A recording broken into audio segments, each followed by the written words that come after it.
Welcome to the podcast. Thanks very much. So, we always like to start these off by you giving us a bit of a background as to how you got into the industry and your story. Wow. So I started, I couldn't even tell you the year, back when I was about 18, 19. So I started behind the bar, just as a normal bartender, kind of Friday, Saturday job. It was one of my friends was a doorman, so he got me into the role. Spent probably 5 or 6 years fluttering between, like, I was at the same venue, but I kind of went abroad, went to Camp America, like travelled America for a few months, came back. It was easy just to jump into the same old bar job, so I just jumped behind the bar again for another, 6 to 8 months. Went back to America, did that again, came back. And then after that, I was kind of like the manager of the venue kind of said, look, you've been around for a while, do you fancy trying, being a trainee assistant manager or something? What was this venue? That was the Event 2 in Brighton. It was Okay. a big kind of like 1,800 capacity venue, like one room, kind of like, so the old kind of style clubs, huge one room clubs. Had like 4 bars, balcony overlooking the dance floor, massive club. And so I was kind of like, bit of extra money, I might go travelling again, you never know. So I became a trainee assistant manager, got out from behind the bar, learnt the ropes, and that was the Luminar venue, which is now Deltic. Okay. Right. Or it's transferred in, it's transferred into Deltic, probably different owners. Prism, different, I think. It's changed. So I did that, and it was. That's a huge venue. Yeah. I learned. That's where I learnt my trade. I would honestly say that, I wouldn't be. A lot of people slate kind of the corporate venues and things, but I wouldn't be here today without having that background. Because the things I was taught was, without sounding, if any Deltic people are listening, but make a mistake on other people's money. So you're learning your trade, and it's not, if you're not owning your own venue, it's not coming out your own pocket. You're not too cautious with it all. Yeah. And so you're making mistakes on other people's money. So if we ever, and it was back in the day where you'd put on your own events. You'd be championed to do your own event. You'd have to go out and physically promote an event. So we all kind of became marketeers and promoters in the same sense. Whereas I think along the way, I think these kind of club nights got boxed, packaged up, boxed and pushed out around the whole country. So towards the end of my kind of years with, the corporates, it became a little bit too much. You became a key holder, so. How long was you there for? So I was there for about 7-8 years. Okay. And then after then... Is that why you left? Because you... Well, no, I'll be honest. So I was at the Event 2 in Brighton. It was 7-8 years I was there. And then the Luminar, the corporate company, decided to refurbish the venue and turn it into what was called an Oceana, which then became Prisms later on. So it was Oceana. So we kind of had a bit of a break where they kind of refit it for, I think it was probably between 6 and 8 months.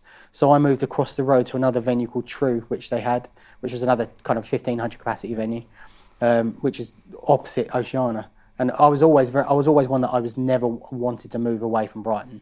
I had my friends, I had my social life. I was earning okay money. It wasn't great. It was probably like 22 grand a year or something. I was kind of like, you know what? I'm young. I'm enjoying myself. So I never wanted to move away. People mentioned it. A lot of managers in that scene were moving around. You'd get moved to Red Hill. You'd get moved to like wherever. But I was like, no, I'm not moving. Area manager was like, at some point you've got to move. No, not going. And so ended up over at Truth while they had the refurb, and went back to Oceana as deputy manager, so like number 2. And there was because it was such a large venue, and what the vision was, they actually had 3 deputy managers, I believe. So there's 3 number 2s. We had a general manager and then 3 number 2s. And then after about a year or 2, I think they looked to the rumour came out that they were going to make a few redundant. And so I thought, just to be careful, I'll put my CV out and just see what happens. I still didn't want to move away from Brighton. So I put my CV out with a friend that was in the industry, and got a call back from a club in London, which was another corporate called Novus Leisure. And they own a lot of like central London venues. So Novus Leisure, and got a call back saying, they want to meet you. So I went up and I sat down and had a meeting with this guy, Paul Glenn. Was that at a particular venue or for the head office? So I went to the head office first, had a meeting with a guy called Paul Glenn, which was in kind of charge of kind of recruitment, like management recruitment. And it was a really tough meeting. It was like, we don't like Luminar managers, we don't like that corporate managers, although we're a corporate ourselves, but we're very much like a different trend. But I walked out, and literally before I even got to the tube station, I got a phone call from my agent, saying, Right, okay, they want a second meeting. They've got a venue for you. They want to talk about putting you in a venue. Brilliant. I think a week later, I went back up to London, went to a club called On and On, which is in Piccadilly Circus. It's now called the Piccadilly Institute, I think. That's another big one, right? Yeah, Was it same another size big. then? I think it was 1,700 capacity. I think, if I remember rightly, 1,720 or something like that. So went in for this interview with the general manager of that one and the area manager. Kind of 45-hour long, interview. Walked out, and again, by the time I got to the tube station, I got a phone call from the agent saying they want to offer you a job. And I was a kid. I was like, well, hang on a minute. They want me to go to London. I don't want to leave Brighton. What year is this? God, do you know what? It must have been 2005 maybe, or around that era, I reckon. Yeah. Okay. Yeah, probably 10 to 15 years ago. And then so it was kind of like, I was still kind of young in that industry. I mean, I've been doing the job, but it's kind of, I didn't want to move. I didn't look to progressing in this industry. It wasn't a career for me. It was just kind of fallen up the ladder rather than climbed up the ladder, And it's so it was amazing. So I got offered this job, scared the wits out of me, and so I ended up turning around and saying, oh, okay, so how much, to the agent, how much do I ask for? And I was on 22, 23 at the time. They went, well, I don't know, 30, 35. So I was like, oh, okay, I'll go 35,000, thinking they won't give it because I didn't want to leave Brighton. Yeah.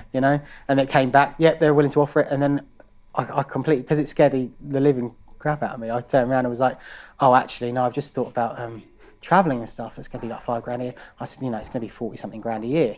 And he went, Dan, you can't renegotiate like a negotiation. I was like, yeah, but this is just it. I don't think I'm going to go. So he came back anyway. I said, they've offered you like 42 grand a year plus bonus. And I was like, I've almost just doubled my salary here, so maybe I've got to make that leap. Yeah. And so I did. I handed my notice in, left, and went to London and I was at Novus for two and a half years maybe. Okay. Before I got the call for Greece. So my best friend was a DJ. He's been DJing in Zante for years, like 17 years in total. Paul Eden.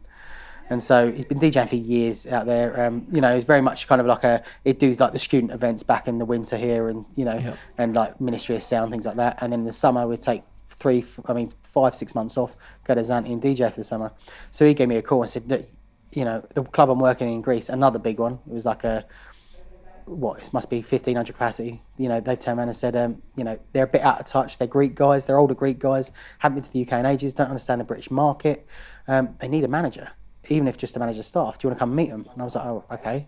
So I flew out with him to Greece, met these, he'd known him for so many years, they're like brothers. So sat down, had a meeting with them. They said, look, we really want to come work for us for, the summer. I said, okay, no problem. We arranged a price. I went back to my company in London, Novus, and said, I'd like to take a sabbatical. And then obviously that came up that you can't take a sabbatical unless you've been here for less, more than 3 years. Right. And I was like, well, it's kind of, I really want to do it. And to be fair, they were great with me. I mean, the managing director of the company turned around and said, look, he's going to go. So let him go and come back. Let him have those 6 months and come back. So they did. They put me on frozen leave for 6 months. I went to Greece for the 6 months. Earned a little bit of cash, managed the bar staff, did okay. And at the end of the summer, the Greek guys had turned around to me and said, we want you back next year. And I'd say, like, sorry, I can't come back. It's I'm on a sabbatical. I've got a career back home. Yeah. And by that time, I was calling it a career. Sadly, I had fallen up that ladder into a career now. Yeah. So I was like, it was like I've got, I'm now in a career back home. So ended up, they end up saying Greeks are very, very stubborn and very, very just forward people. And they're like, no, we want you back next year. You tell me what to do, and it's done. I'm like, well, it's not that easy, it's not that easy. And they were like, well, no, you don't understand us. We want you to come back as a partner, as an owner of the business. You and Paul. And so, sat down with Paul, and they said, make an investment offer or some kind of offer and see what you can do. So me and Paul, put a little plan in place of a little bit of an investment or an idea of what we had invested in, a bit of money we had behind us, not a lot. We invested that back into the club in Greece. Into changes. It wasn't to go into their pockets. It was for changes, and and so we could promote the club better from our end to build the business. And they said, yeah, we like that idea. Come back next year. So I had a decision to make whether to go back to Greece full time and leave Novus, or go back to Novus. And after speaking to many friends, my parents, I decided to make the jump. And also, you're a bit clouded with that whole kind of scene. You're in the sun for 6 months. Yeah. It's 7 nights a week. It's, you know, it's a very sociable, you know, environment to be in. Yeah. It's crazy. It's amazing. But that first year, you really loved it out there. Of course you do. I mean, yeah. it was completely different for me from being nine. You know, in the club world, in the old days, it was you're working every hour under the sun. You're doing 60, 70 hours a week because you're enjoying it. You're in the scene, but you're still doing, you know, office work from 9, 10 in the morning till 5, 6 at night. Then you're probably going home for a few hours, coming back, working the evening shifts. Yeah. When I worked in London for Novus in Piccadilly, I was still commuting from Brighton because I just didn't want to give that Brighton link up. You know, I didn't want to leave Brighton anyway, so I ended up staying in Brighton and commuting. So there was nights. I mean, over Christmas period was the busiest time for, you know, those central London clubs. Yeah. We had a lot of corporate private hires. So over the Christmas period, I moved up to a hostel around the corner. Me and one of the other managers from the venue, they gave us our own room. We're really good friends with the hostel guys, but they gave us our own room. You know, looked after us. You know, stayed there for like 2.5, 3 weeks for free. You know, we looked after the staff and everything, but, you know, so we ended up staying up there, and it's incredible. But I just didn't want to give up that Brighton link. So, what was that due to? Do you think? What do you mean? You say you didn't want to give it up. You've been given the opportunity to work in the bright lights of London. You've been here a couple of years. You've got the salary you want, but you're still kind of. Do you know what it was? It was. I guess it was my social life. Like, I've always been quite a really social person. Like, I've got a lot of friends back home, and I think I was getting to that age, kind of like, I don't know, what was it, you know, kind of mid to late 20s now, where I'm kind of thinking, you know, you start seeing friends get older, get married, you know, you talk about kids, and it's a scary thing, you know. And I was still single. I was like, you know, I did, you know, we brought, you know, me and Paul, the DJ I spoke about, and a couple of other friends, we kind of, we brought a huge kind of, we rented a huge house in Brighton because it was the time of one of the recessions as well. So we all clubbed together, and we were, you know, it was only kind of like $2.5 a month, but we had this 4-bedroom kind of mansion on Dyke Road in Brighton, you know, with an indoor heated swimming pool, you know, so the life was there. It was really nice to call that home life and then have work life. So I could kind of differentiate and switch between the two. Whereas I kind of, before, when I was in Brighton, you lived the club scene. You were doing 60, 70 hours a week. When I moved to London, I did have that line drawn. When I got back to Brighton, it almost felt like I'd left everything in London. Yeah. You know, I wasn't. So it was a different vibe, and I was feeling different.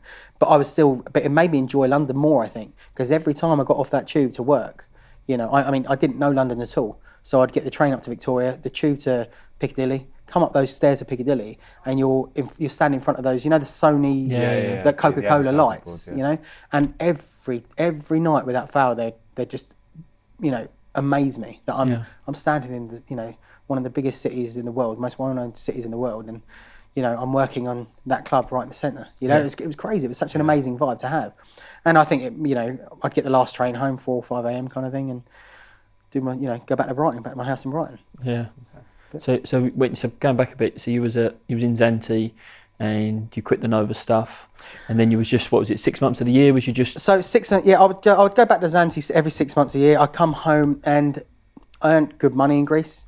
So kind of like what I guess it kind of, you know, it sorted me out for the 6 months if I wanted it when I got home. Yeah. So maybe I didn't have to work, or I could invest something or do something different. Sure. So for the first few years, I mean, I've been there now for like, this will be my 10th season in Zante. Wow. But at the time, you know, going back and forwards, early years, I'd come back, I'd probably, you know, I went back to clubs that, you know, the club managers I knew, and they were like, Dan, can you just jump in for a few months and help us out while, you know, over Christmas? And then in the new year, when, you know, my management need time off, you can just cover the door, or, you know, so I had some really good deals going on, you know, I didn't have to report to a management team as a whole, you know, as such. Brilliant. I'd walk in and just report to the general manager, and he'd say, can you do me a favour, just run the door team? Yep. You know, one year I just ran the security team and just made sure they're all front facing and, you know, polite and friendly and accommodating, you know, and that kind of hosting vibe. And then other years I'd go back and I'd manage, you know, maybe the bars or stock or something like that. And so I did that for a few years. Then I took a few years out where I didn't do anything for 6 months, just literally nothing, you know. Went out drinking with friends, travelled a little bit, you know, rented a flat in Brighton. Jump around. I rented every year, because what I'd do is, obviously, I'd rent houses, then go back to Zante and leave that rent, you know, and then go back and rent somewhere different. So I was always moving around. And then after, I think, what is it, 7, 8 years, me and my partner from Greece, business partner Paul, we opened a restaurant after 2 or 3 years in Greece. So we opened up a restaurant in Greece called Maggie May's. We did the whole concept, the whole kind of design from ground up. We didn't have anyone helping us. Everything was, we did all the work inside and out. And that lasted for like we had 5 good years with that in Greece. And then the whole kind of Greece situation changed. The clubbing scene changed. The way kids are kind of spending money changed. And so we ended up handing back the keys for the Maggie May's and selling that. And then after another couple of years, we came back and we opened our own bar in Brighton in the winter. We called it Maggie May's. The hardest thing in the world is opening your own bar and thinking of names. Yeah. You'll have a list the length of your arm, but it's never the right one. Mm-hmm. And so we end up just saying, what would be a good, it's a good brand. We had a good brand in Greece. Let's just reuse the name. So we called it Maggie May's. Yeah. And we opened up a small bar in Brighton. It was about 130 capacity, cocktail bar, really, real nice vibe. I was there for about a year and a half, and then ended up leaving, selling out my share of that club and coming to London. So I was in Zante 1 year, 2 years ago, and got a call from somebody in this industry that said, there's a club in London that I'd like you to take a look at. What you do in the winter? And I said, well, I've got no plans, so I'll have a look at it. And he said there was a few issues with the club. That's where we're sitting now, Notting Hill Arts Club in London. And it said there was a few issues. They'd struggled for a while. They'd never really found, they'd had a few years of kind of never finding their feet and kind of a bit of unsettlement. Yeah. And they were looking for an experienced operator. They had a bit of trouble with, police and licensing. Okay. They had, a few issues and events that kind of went kind of tits up, and ended up wanting an experienced, an operational manager. So I kind of came up, met my mate. He showed me around the club. Thought it was kind of cool. Notting Hill. Do you know what I mean? I didn't know a lot about the area, but everyone's heard of Notting Hill. Yeah. Back to London, I thought, I'll meet the owner. When I met the owner, and the owner is a very, very well respected guy, Shabs. He owns Relentless Records at Sony Music, and talking to him, we got on like a house on fire. Slightly older guy, just understands the music scene better than anyone I've ever met. I mean, he's in it day to day, sure. And so and having the freedom to join an independent, as not as an owner, but as to join an independent and kind of manipulate where it's going forward and have these kind of conversations with somebody that isn't from a corporate background, so understands that I'm going to Greece for 5 months of the year.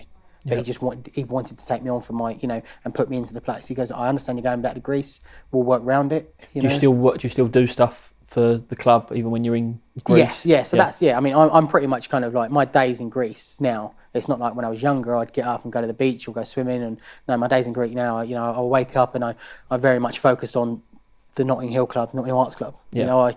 There's still so much to do behind the scenes, sure. For any club, and even more so, I think, for independent clubs that it's such a struggle for. Yeah, I'm not going to paint, a bright picture. It's a real struggle sometimes. Sure. The clubbing world's changing. It has been for the last, probably 15, 20 years. Yeah. Ever since the whole kind of the drinking licensing laws changed around pubs and things. I think the whole, the club scene has probably been on a decline since. Sure.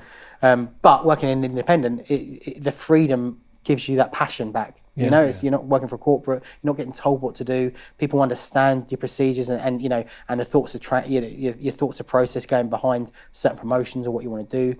There's no constraints. And so it was a real nice atmosphere to get back into. Yeah. And so to tell us about this particular club then, because obviously it's completely different to the venues that you've worked in previously. Tell us about this venue, the concept, and so I'll be honest. What attracted me most to this venue was the live music aspect. Yeah. So we still do club nights, but we're predominantly known as a live music venue. Yeah. I mean, people that have played here, I mean, the list is so long. I mean, you've got it all on. We've got it all on the back wall. Yeah. I mean, Bruno Mars has played here. Lily Allen started down here as a resident. She'd play here, kind of, Amy Winehouse has played on this stage where we're sitting now. They've all been on this stage. Rita Ora started here. We had Rita Ora back last month. Sure. Which was amazing. She did like a private, intimate kind of show for like 75 friends plus one guest kind of thing. It was incredible, and it's got such a huge history around the place. And then the fact that the live music, that was what really enticed me to it, was the live music aspect. I mean, growing up, I was in bands, I played guitar, threw myself at anything I can get my hands on. Bought a drum kit, just threw myself into that. It was great fun. So coming back into the live music scene after doing clubs for so many years was kind of breath of fresh air for me. Really enjoyed it. And we were putting on, at the time I came in, like the booker got sacked, and then. So I ended up coming in and not knowing anything about how booking live music works, so I had to rely on what the booker put in previously, So that was a great help. I thought he was good at what he did, so it was like a great help learning from what he'd put in previously, and then kind of learnt my way for the next few months while we looked for a booker ourselves. And so, I had that kind of the challenges of kind of learning how to run a live music venue on my own.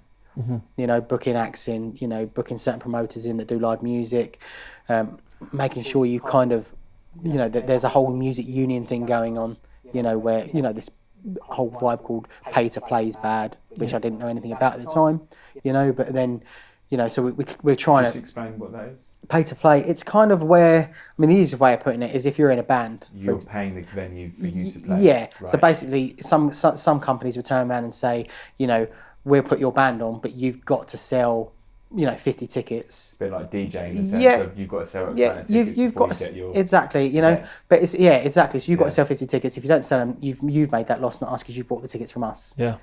So bands would say, oh yeah, we can sell kind of 15, 20 tickets. Buy the tickets off them to resell, not sell them because they wanted the gig in central London. And it's just it's unethical, is what it is. Okay. And so we had a few events in that was kind of like that. So we kind of the idea was to transition out of those and just be, there's companies like Music Trust and things like that look after kind of like, you've got the grassroots venues, and the fact that we're independent and still standing after we've been around for 22 years now in Notting Hill Gate. We started 22 years ago. This place was concrete floors, it's a proper underground dive bar in Notting Hill, but it was famous in that scene. Mark Ronson used to turn up and DJ. It definitely it's has huge, that vibe. Calvin Harris has filmed a video down here with, it's been such a crazy beginning, I think, for Nottingham Arts Club. The Libertines formed down here. Yeah. Why do you think there's such a good history here, and how come so many big names? Do you know what I don't know the guys that put it in place. My boss Shabs was very much involved in that kind of the early stages. Yeah. He used to be a DJ and in the music scene, but the guy that started it up was, it was incredible. He into the live music scene. It was real raw British talent on stage. It was a real kind of that, indie vibe, underground vibe, which lends itself to the area of Notting Hill. Yeah. It's very it's very multicultural, diverse kind of, cosmopolitan kind of area. It's and you've got a lot of tourism around, obviously, and so it kind of lent itself to the area, and I think it obviously vibed off that. They got a few very good promoters in that were in the music industry. A guy called Seb Chu that ended up, he was the one that started a night called Yo-Yo's. And that kind of put there's two brands, Yo-Yo's and Death Disco, that put the club on the map. Okay. And Yo-Yo's is that they're the ones that were kind of got, the likes of, Lily Allen was a resident, Bruno Mars, all those kind of came through that back, back then. And then that kind of gave us the history to where we are now. We've now got that stepping stone of we want to be moving forward and championing the new music, the modern take on British indie culture, that kind of music scene, within our venue, and having that foundation of having that past and the history and the artists that have played here is that stepping stone into getting to the next level, and that's what we're doing now. We're kind of building that scene. Do you think that's why this particular venue's stood the test of time over 2 decades versus X amount of independent music places that inevitably get shut or passed off to developers, or they have their licenses revoked after a couple of years? I'll be honest. That seems to be quite prevalent in this particular independent scene. London's very hard anyway. Licensing councils are very hard across the country, but London even more so. I've worked in Westminster, very, very tough licensing council, and same as, Kensington and Chelsea.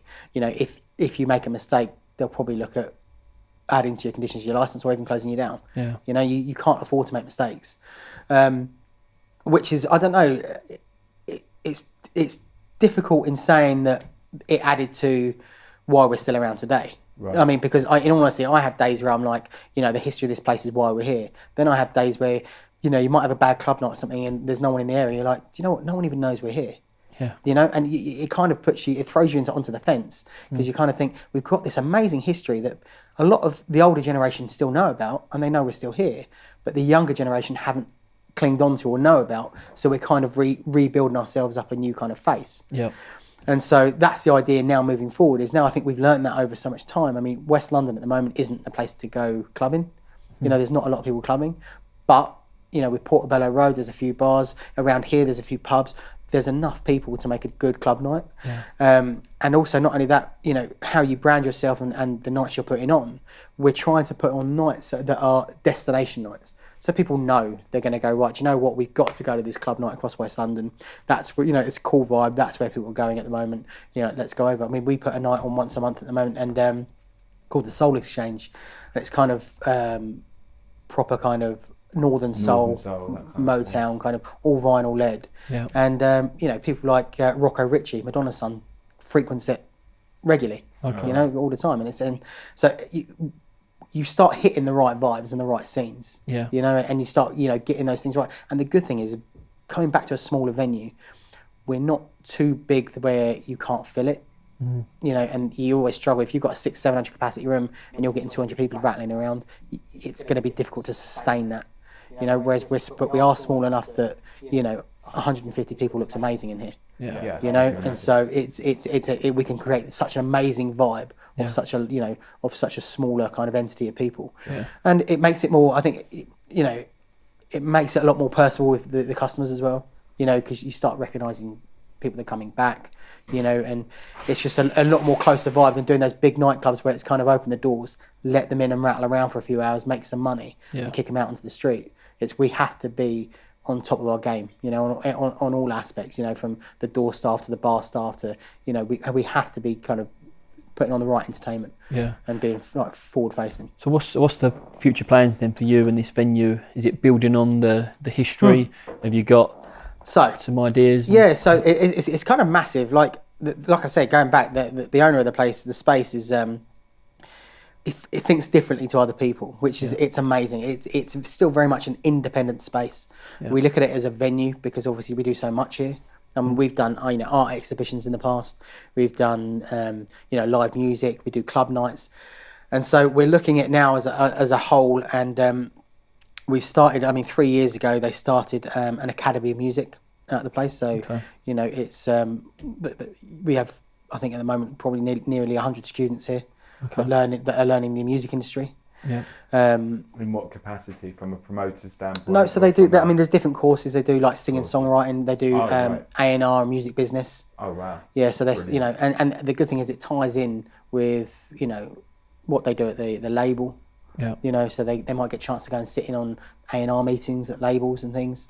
And they're breaking the boundaries of kind of education in the music industry. Yeah. Whereas you could go across town, sign up to a music course and sit in a classroom for 9 months a year and get no experience and get no hands-on experience. The idea for this place is they've got a venue to work out from, so we can put on live nights. They can use the space for rehearsals. They can get the vibe of singing to other people. We've got a proper sound engineer with PA system set up, so they can learn about the production of music, as well as going and sitting on the music business side. They're all taught by people that are currently still in the music scene, and so it's fantastic what we do. Hopefully this year we'll kind of expand and grow bigger.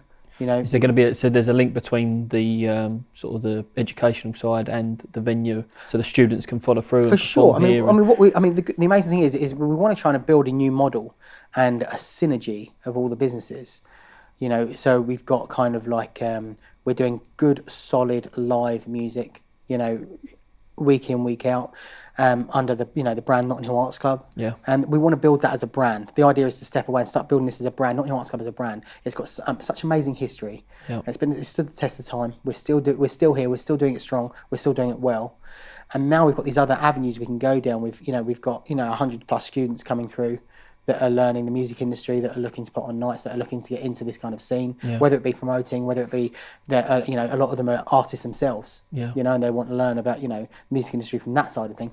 But then you've got, on the other side, you know, we're looking at now kind of venturing forward in starting an independent record label. Okay. So Notting Hill Arts Club Recordings. So we're currently in talks to, you know, sign our first few tracks and things and get that under our belt and move forward in you know, the recording side of things and publishing. And so the venue's becoming quite diverse. yeah, I mean, the idea was, I mean, listen, down the line, you could snowball into 100 different avenues and different things. You know, we've thrown the idea about, you know, radio around, you know, having our radio station for me, you know, and things like that. And the good thing is the synergy of the three businesses all works towards that one underlying kind of title of music. You know, it's with the record label down at Relentless Records over at Sony that, you know, kind of a sister to us all. Yeah. And then you've got kind of the Notting Hill Academy of Music that kind of are learning about the whole music scene, and then you've got the venue side of things.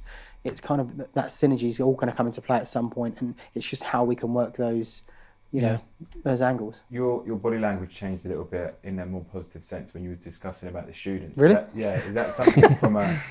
Really? Is that something from a personal standpoint that you that you enjoy? You was actually more animated with that. No, I'll tell you what it is. Do you like having the hands-on approach and seeing them succeed? I think I say this. I think I'm quite a creative guy. Sure. I think we all like to believe we are, but I don't ever know if we truly actually know we are. But you know, I've always done, like, I love design work. I love kind of lending my hand to every part of, you know, everything. You know, kind of jack of all trades, master of none, I suppose you could say. Right? But it's kind of like, so I've really enjoyed that in the past, that creative side of things. Coming into this place and seeing what they're doing. I mean, the academy started 3 years ago on something like 37 students, and it's now grown in year 3 to about 100. You know, next year, hopefully, you know, come September, we, fingers crossed, we'll have 200 students. Yeah. You know, across a few different, you know, campuses, and it's kind of like it's growing into something that's I see the vision, the whole vision. And it's incredible what in my head, in my creative mind, I can see moving forward. Yeah. And having these, not only that, is I think having these young kids that are so passionate about music around as well. It kind of fuels your passion. You know, when people share the same visions and things, and it fuels your passion. Exciting. And it's really nice. It's amazing being kind of part of a family that's, you know, part of, you know, the music industry down at, you know, Sony, for example. It's amazing having that link at Sony, you know, and seeing that side of stuff. I mean, the record company down there, they've just won a Brit Award with Tom Walker, and he's just got #1 album as well, breakthrough, you know, debut album, which is unreal. He's went straight to #1, and so everyone's buzzing off this. Everyone's buzzing off the academy and what we're doing with these. But you've learnt a lot music wise. Once I've learned, I'm learning a lot. I think every day is kind of like another kind of learning curve for me. And it's difficult as well because you've got to be in that scene all the time. You've got to be, if you're doing it day to day, it becomes second nature. Yeah. When you're kind of stepping in, stepping out, stepping in, stepping out, it's more difficult to pick up, you know. And what I'm trying to do is kind of learn this kind of synergy of the three businesses from all aspects. You know, so I'm trying to learn what we do as an academy here, you know, and just offer my feedback where I can and my help where I can, even if it's one-on-one with students, to try and get them in to put on their own nights. And you know, from my background of promotions and club, you know, the club world and the live scene, you know, help them out in that, you know, in that direction. Over at the label, learning how music industry works as far as, you know, record labels and publishing works, so we can start our own in-house independent label, which will kind of be the independent label of, you know, Relentless, or you know, kind of be a sister label. Are you hands-on with all areas then? I mean, I try to be. I mean, the problem is you and I'm sure everyone falls into the same boat here, is you kind of get washed over with the day-to-day runnings of things. You start kind of micromanaging. You know, I mean, I've got a few managers here, you know, a bookings manager. I've got someone that looks after the venue, like an ops manager. And I've also got, obviously, we've just taken on a girl that's looking after kind of the brand as a whole and helping me build the brand and, you know, corporate bookings, private bookings, things like that, you know, so we can step into a different avenue. Because we've got, like I said, we've got the venue space, and we're now looking at it as a venue space rather than just for clubs nights, you know. Yeah. So we can start doing corporates and private bookings and things like that. Yeah. How are you marketing the brand and the venue? Well, so at the moment, I mean, it's very standard at the moment. It's, you know, I think social media is obviously the one thing that I think every business now is on. Yeah. You know, every business in the world uses social media and those kind of like digital platforms. And, you know, and I think I spoke to you last week, Brad, when I met you. It's one of the key roles I think that businesses are failing in is content management. Yeah. And having that person, that digital person that understands trends, that can build content, you know, quickly, but effectively, and then put them out across platforms, knowing your demographics, understanding, you know, peak times for platforms, certain, you know, for example, you know, when you post and things like this. And I think it's key that not just in the clubbing world, I think every business needs this understanding or this person that actually can manage that side of your business. Yeah. I think personally, I mean, I might be wrong. Like, this is just opinion, obviously, but I might be completely wrong. But after through my experience and seeing, I mean, I've been in clubs of 2,000 capacity that have been booming, and I've also been in clubs of 1,800 capacity that have been struggling. You know, and you don't have anyone here that fits that role then at the moment. Do you know what? It's difficult. Like, although I preach about it and I say, you know, that one position you need to fill is that content manager. You need content going out. People need to know you're around, what you're doing, that it's, you know, that it's cutting edge. You've got so much good content with your history. And you know, I mean, exactly. But finding it's difficult to take control of it. I mean, I'm gonna put my hands up and say we're not good at it. I'll put my hand up and I'll be completely honest and say we're still not good at it. You know, I post because I have to post. Yeah. Otherwise, you become irrelevant. You know, we try and put out content that people are kind of feeding back off. You know, we're trying to get your likes up. You're trying to get your shares and your interaction, your engagement with, you know, your followers, and trying to build followers. And you know, and it's just, you know, it's a very, very difficult thing to get your hand around when you're also micromanaging so many other aspects of the business, you know, finances, staff, you know, make sure your door staff are, you know, turning up and looking decent, you know, making sure the lights are working, the toilets aren't, you haven't got your hand up a toilet U-bend trying to unblock toilets. It's so difficult to manage, you know, and at the same time building a brand, awareness of a brand, you know, looking at maybe expanding, you know, and doing different things within the music industry. It's so difficult to kind of, your day-to-day runnings of it to get everything right. In that regard then, because you don't necessarily want to neglect any one part of the journey or the business, but at the same time, as you say, you need to make sure that you're always going to be in front of people and you're always posting at the right time.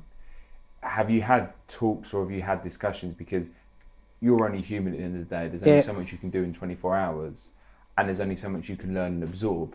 Obviously you're learning on the job, you're learning every single day.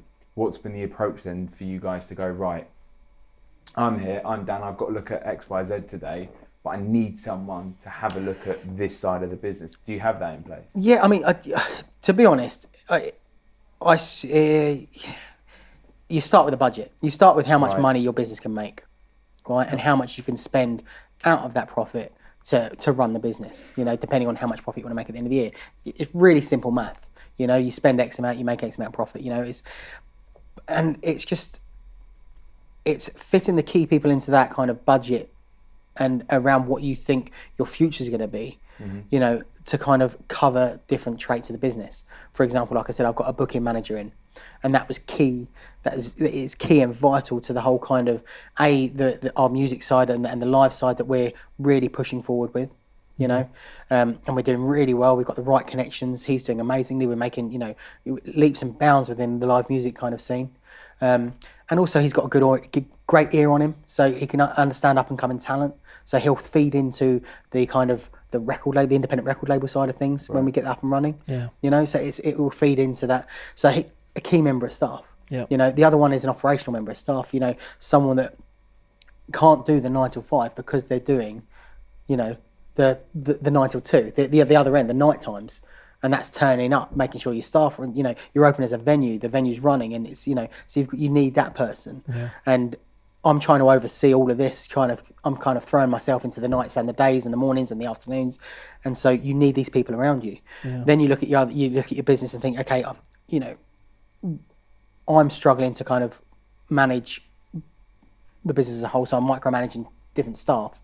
I'll get in someone that can manage and look after or promote the private bookings, the corporate side. So over Christmas, we took in more corporates this year than we had done in the past and ever before. And we had some really good bookings, you know, BBC, a branch of the BBC. Sorry, around the corner. Brompton Bikes. Things like that. We had some really good corporate parties here, and it makes good profit. The money's there, and not only that, you're expanding your people, the people around you. Your contacts, your network. It's growing and growing in positive areas rather than hitting different demographics of people that might not come out to spend money at your club. You're moving into right networks. Sure. And so so I put this girl in place to run that. So now I've got 3 people under me that are managing different aspects of the business for such a small business. Yeah. So, but on top of that I think is more important than everything is you've got to understand the content control and what you're putting out digitally and things like that. But then you've got to find the right person. I think that's probably the hardest person to find, because we haven't got 50 grand to go and pay an experienced marketeer to come in and look after all that. So you end up looking for people that end up being possibly a plaster over the solution. Or would you not offer that as part of your student thing, as part of your an intern to come in and have a trial with that, or is that who's saying I don't? Who's saying I don't? But yeah, I mean the idea, the great thing is we're building this network, and we're building it in the right way that we have got a lot of people around us. A lot of people that are young, passionate, that want to learn, that want to throw themselves into the deep end sometimes, and so we have got that around us, and that's something we're looking into now. I mean, now we're on the cusp of building this new kind of brand of the Notting Hill Arts Club, and we want to be around for another 20 years. They're not, we've been around for 20 years. We've got that historic foundations of where we've been. We now want to kind of pave that path now, leading into the future, and build a brand that's a positive brand within the music industry, and especially the kind of like the unsigned kind of up and coming modern British culture, within the music scene.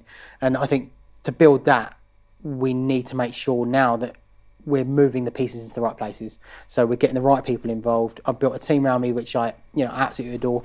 Honestly, I don't think I've built a team around me like this strong in years. I've been in the industry for 20 plus years now.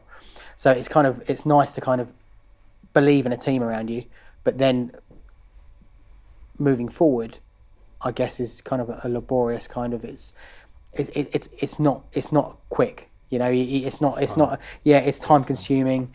You want to make sure you head in the right direction. You want to make sure that we get kind of some kind of mission statement that we can always look back on. And when we're moving forward, we can always look back and make sure we're staying true to our the objectives we first put out. And they may change, they might evolve. I mean, the world evolves and businesses evolve. They may evolve over time as well. But it's nice to have that static point of where we started, what we're doing it for, and to make sure everyone's invested. And it's a really exciting time for us. I mean, we're all buzzing over the whole kind of like the academy of music, growing and being in such an amazing position.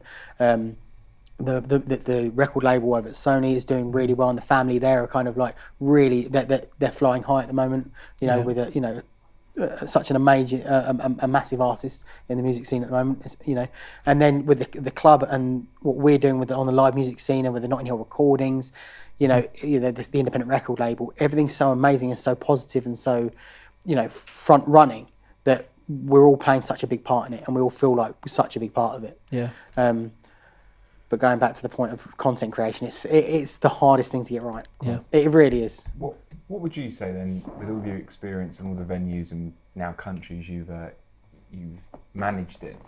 What would make a successful venue manager? What's that kind of edge that you think you've probably got or had? It sounds really. I don't want to be cheesy, but it's going to sound really cheesy.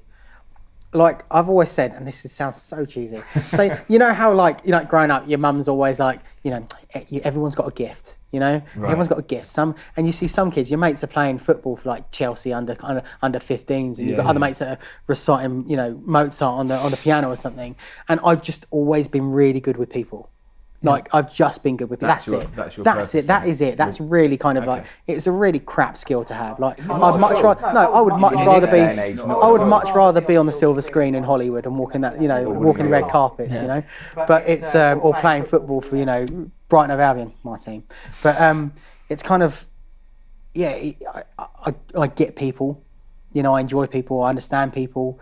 I think I can kind of meet someone and understand get the basics of a person within 5 to 10 seconds. That, I think we're being assessed here. Totally. Absolutely. No, but it's just like, and I think being in this scene and this sociable scene over all my life, I kind of came, from paper rounds, kind of went straight into bartending work, and so being in that sociable scene over so many years, it's kind of probably maybe built me into that person. I went away and did Camp America and worked with kids for 2 years, and there's 400 counsellors around the camp, American guys that are in the same boat as me, and I did that on my own. I didn't go with friends, I just went on my own.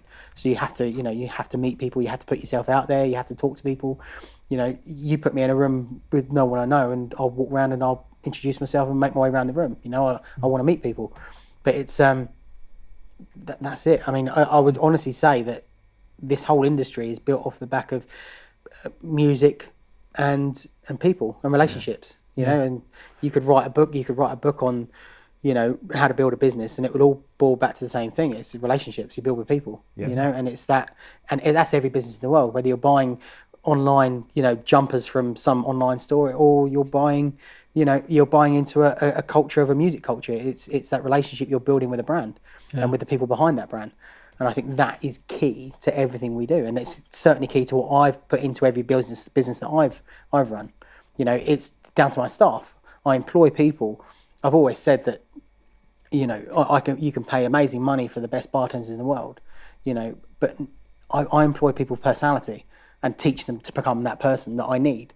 I'd rather employ someone for their personality and teach them to become a bartender or teach them to become a manager, because I've got the right person in the role and you've got the right attributes behind their personality, than just throwing money at someone and hopefully, some people are in the industry now, even now, are earning 60, 70 grand a year, and they fall into a job that, because they were in the right place at the right time. They're not necessarily right for the job, but they're very lucky in where they're standing, and because they tick the boxes growing up. It was I knew how to do a stock take, so that means that I'm eligible for a promotion. And they got a promotion, and then from that their manager left, and natural selection is you move up, and it shouldn't be like that. It really shouldn't. And so the amazing thing of stepping out of corporates, I mean, I learnt my trade in corporates, everything. I made my mistakes, I learnt my trade there, the back office systems, the way it all works, and I'm forever grateful for that.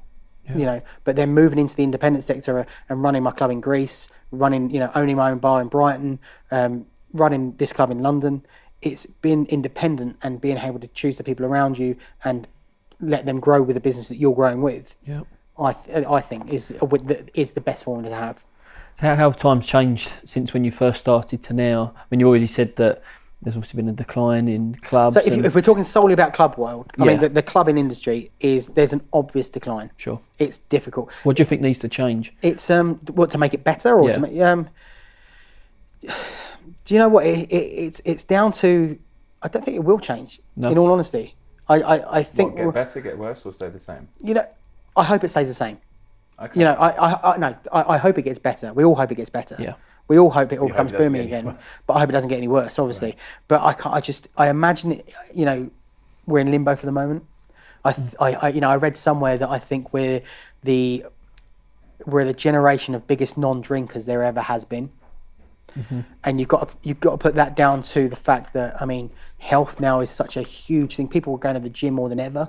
Youngsters, I'm talking about youngsters as well. It's now cool to be healthy, to be fit, to be going to the gym. Whereas growing up, for me, it was kind of, Friday, Saturday nights, we go out with your mates, you get drunk, you kind of do your weekend job, and then you go back to your week job, Monday morning. It's kind of, now I think it's cool to kind of be healthy, which is amazing. Don't get me wrong, it's amazing, as a lifestyle. And you've got other aspects of power that, people now are looking for the cool Instagrammable venues or moments, so they're not necessarily drinking as heavy. So they want those kind of venues that are popping up that are kind of Instagrammable. They're kind of flash in the pan, you hear about this, I don't want to say any themed bars, but you hear about a themed bar that popped up, and everyone goes to it for a few months until the next one pops up. And then the next one pops up. Wasn't there a club around here that was like that?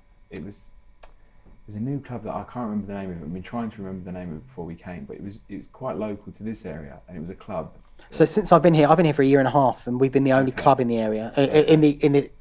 in this Notting Hill gate. Right. The only one that I heard before was there was one called the Yellow Door, Right. which is almost like a transformated kind of bedroom, not bedroom, sitting room, like a lounge. Okay. It had a kind of a cool vibe. Do you know what I mean? It was very much a lounge up behind a yellow door. Right. But I don't know. I really don't know. But yeah, I hope it doesn't get worse. But I think that this whole kind of generation of, you know, they drink less, they're more health conscious.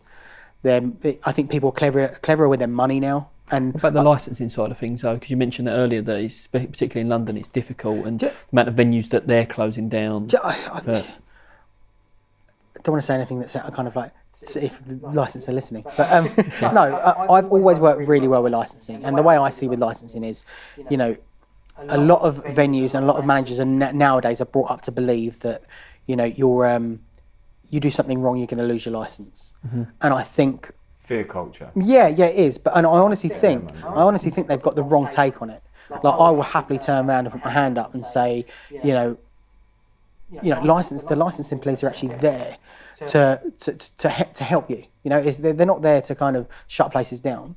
You know, we've got an industry that's needed and wanted.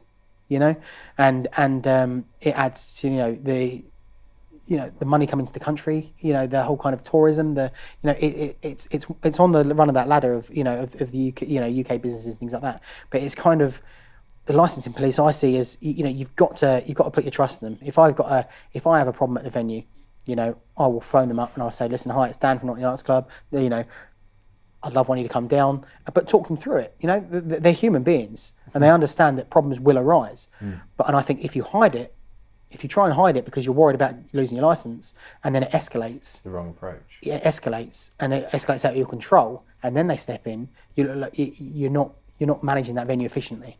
You know, I don't think you're experienced operational managers. I don't think you. But if we get I'll quite often drop my licensing officer an email if something's happened in the area or something's happened on our front door, or even, for example, if I get an irate, bystander that hasn't been in the venue outside. I'll quite often get people that are drunk in any area that are walking past and want to cause trouble or try and come in, but you have to politely turn them away and say, unfortunately, this is the reason why I can't let you in tonight. By all means, come back next time, and come back a bit earlier. I'll let you, be my guest, to try and diffuse situations. Right. But sometimes you'll always get those people that just don't understand that and take it a bit too far, become aggressive. And then it's a case of, I would always call the police straight away and say, just to let you know, don't want to waste your time. I'd always say, I don't want to waste your time, but I'm just letting you know that there's a guy in the area, he's a bit aggravated. It'd be really nice if you've got anyone in the area just to move them on, and just let them know. Yeah. And I'm always put, hand up, I'm black and white when it comes to the police. You can't sit in that grey area of, I'll try and sort this myself until it goes too far. Yeah. Because you never know, especially with the culture in London at the moment and all around the world of certain incidents that are happening. Of course. Yeah, with obviously the ever-growing knife epidemic in London, without trying to put too much of a downer on this. No. Within this area, there have been some recent incidents. Yes, there has. Has that affected, do you think, people coming out as well? Do you know what? I would imagine so. I've got a different head on me. You forget, it's hard for me to take myself out of that nightclub world and put myself in kind of just, a customer kind of environment now. It's difficult to imagine what they're thinking. I would imagine it has some effect on people going out for late night drinks, especially to clubs maybe, because a lot of it does happen at late night venues. Yeah. I know there's a few, knife incidents really recently, like the last few days. Yeah. And then again over New Year with some security over in Mayfair, I believe. And I don't know. It's definitely going to have an effect to some. I don't know to what degree, but it's definitely going to have an effect for sure. It's something I don't really, I touch wood, don't ever have to worry about. Yeah. No. It's we kind of run a tight ship, and that's all we can say you do. I would imagine at some point, it doesn't matter how tight your ship's run, it's something will happen, but you can only hope that you're equipped well enough to deal with that situation as it occurs. Yeah. All right. I was going to say, before we sort of wrap up, did you have any... Yeah, just a couple of things. You've been in this industry for a long time. You obviously enjoy it, and it's a passion of yours, and we've worked out your purpose is networking and helping people, which is great. Yeah. What do you enjoy about the job the most, apart from the networking? Because I know that would be your go-to. It would have been. What, people you mean? Yeah. Just in general, people? Yeah. What do I enjoy about music? music? So I love music. Since I was a kid, I love music. You know, I've got such a broad scope for music as well. I like everything from, you know, club music, you know, all the way through to country music. You know, Sure. I'll listen to everything and anything. I appreciate the build of music.